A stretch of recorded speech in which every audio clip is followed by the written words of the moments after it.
I used to spend $2,500 in fixed costs every single month here in Seattle. But right now, my rent is $1,500. In this video, I'm going to show you the exact tips and tricks I use to drop my overhead by $1,000 every single month without sacrificing my quality of life either. But somehow, everyone seems to be gatekeeping these tricks on the internet.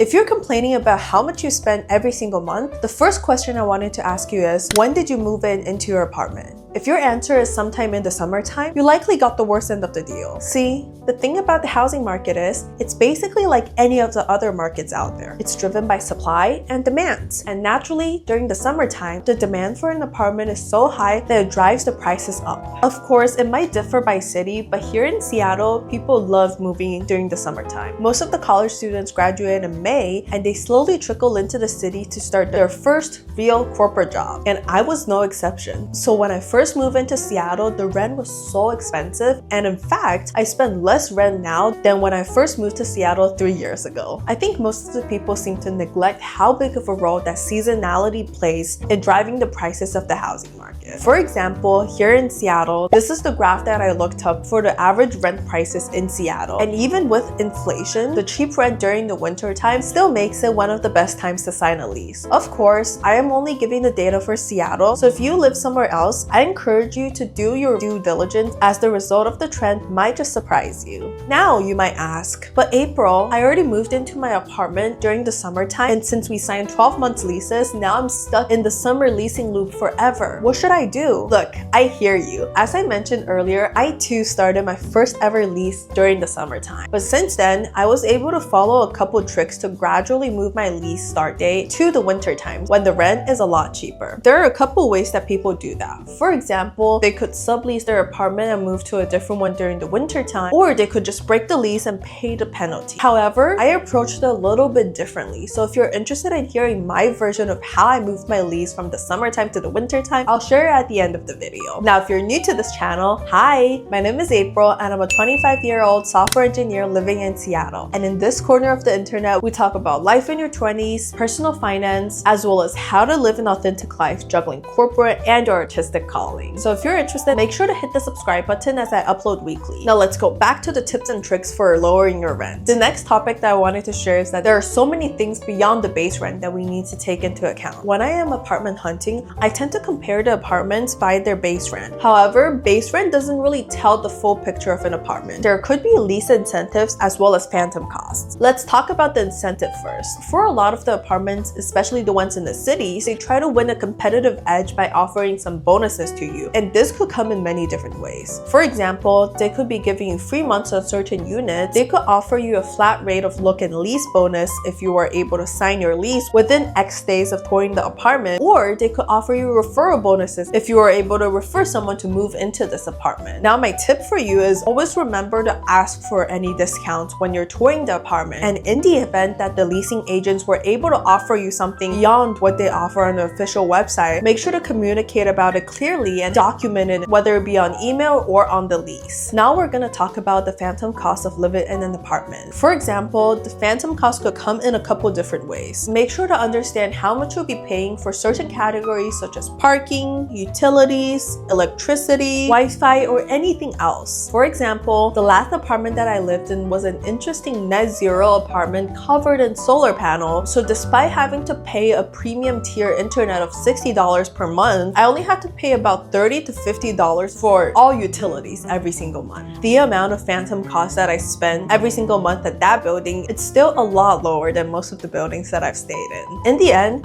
it's all about trade-offs. You have to know what makes you feel the most comfortable living in. For me, I really enjoy lots of natural light as well as having a city view, whereas other things such as air conditioning and swimming pools are not as big of a deal breaker to me. But you have to know that it takes time to develop your personal preference. So if you are someone who's about to move in your first ever apartment and you don't know what to look for, that's totally normal. You'll only gain more and more experience from here. Now, for the next section, I really wanted to talk about some of the common pitfall, as me or someone around me has fallen for these in the past. The first one is the sneaky lease terms. Some apartments right now in the market do dynamic pricing where they only give you the best rent when you stay in the apartment for a certain length of period, meaning that instead of 12 months, your lease might be 13, 14, or even 6 months. But you have to take into account when your lease ends, because typically when they give you the best rate, they're trying to make your lease end during the summertime when the market is hot so they can rent it out again at a high price. Obviously, this might still be a good deal, but you have to take this into account as the rent prices go pretty crazy during the summertime. So personally, I try to avoid those at all costs. This next pitfall is sneaky lease contract. I should really come up with better names. As the name says, on some of the lease incentives with a leasing agent, you have to make sure that there is both a paper trail as well as documented in the lease. However, like anyone else, I'm not going to read my lease since it's usually 40 to 70 pages long. So what I would do is, before signing my lease, I tend to send the lease document to an AI like ChatGPT or Claude for them to read through the lease for me so that I don't have to do it myself. The next one is shitty management companies. As I talked about in my previous video, you also have to be looking out for the management companies, because sometimes if the apartment itself looks really nice and the price is really good, chances are the management company is where the trap is at. So make sure to pick a management company with a good reputation. What I would do is I would try to ask around if I know anyone personally who lives there. I would go on Reddit and always check Google review, even though I know that the reviews for apartments tend to be negative reviews for Google, so take those with a grain of salt. The next thing I wanted to talk about is pet fees. In the state of Washington, if you have an emotional support animal, the landlord by law cannot charge you any pet fee or pet deposit. So if your animal is an emotional support animal, make sure to get the doctor's note up to date so you don't have to pay unnecessary pet rent. But those are all of the tips that I have for you for this video, and I wanted to end this video with my personal case. So I will be breaking down how much I pay for rent for every single apartment that I've stayed in ever since I graduated college. Here we go. I first moved to Seattle in August of 2023, and for my first year in Seattle, I was in a 2-bed, 2-bath living with a roommate. Our rent was $3,400, and because I took the smaller bedroom, I paid $1,550, whereas my roommate paid about $1,850. Since we moved in the end of August, it was the peak time. The total rent of $3,400 is still on the higher end. If we were to take into account utilities and Wi-Fi, I pay about $1,700 total for my fixed costs every month back then, but because I didn't have a car back then, I didn't have to pay for parking. My total fixed cost at the time was around $1,700 if you take into account utilities, electricity, and Wi-Fi. After the first year, we renewed the apartment, but then we had to break the lease around the end of September because of some roommate issues. We had to pay for some penalty, but luckily we only had to pay for the difference until someone else moves into the apartment. I don't remember how much I paid exactly. It might be somewhere between $1,000 and $1,500, but luckily that expense was able to balance out by itself as I just put all of my stuff away in a storage unit and traveled in Europe for 3 whole weeks before moving back to Seattle. By then, the housing market cooled off a little bit as well. So for my second apartment, I moved into a 1-bed, 1-bath by myself. So those apartments are naturally on the expensive side. For my second apartment, I paid $2,400 for my base rent, but then I had some lease incentives, so the effective rent is about $2,000 per month. I started having a car, so I have to pay $250 in parking, about $10 insurance, $50 utilities, and $60 Wi-Fi. So that combined is about $2,400 total per month. But I signed a 13-month lease because the apartment offered the same rate for both 12 and 13 months lease. And I know that if I stay an extra month, it would get me to an even cooler housing market. So after that lease ended, my boyfriend and I did the same thing again. We moved all of our shit to the storage unit and traveled to Europe again for about 2.5 weeks. By the time we come back, it was already December. And that brings us to our current apartment. The base rent for the apartment is about $3,200, but because of some lease incentive, our effective base rent is about $2,850. So that is about $1,400 per person. I spent $300 in parking, $10 insurance, about $100 of utility, and that brings my fixed cost to about $1,800 per month. I'm pretty surprised that after 3 years in Seattle, even with inflation, my base rent right now is even cheaper than my first base rent in Seattle. And that just goes to show how crazy the seasonality of the housing market is. But that is all I have for this video. If you like this video, make sure to give it a thumbs up and let me know in the comment section below what city you live in and how much you spend for rent, because somehow I still kind of feel like my rent is expensive. But if you haven't subscribed subscribed to my channel yet, make sure to hit the subscribe button. And if you haven't checked out my apartment tour yet, make sure to check it out over here. And I'll see you next week. Bye bye.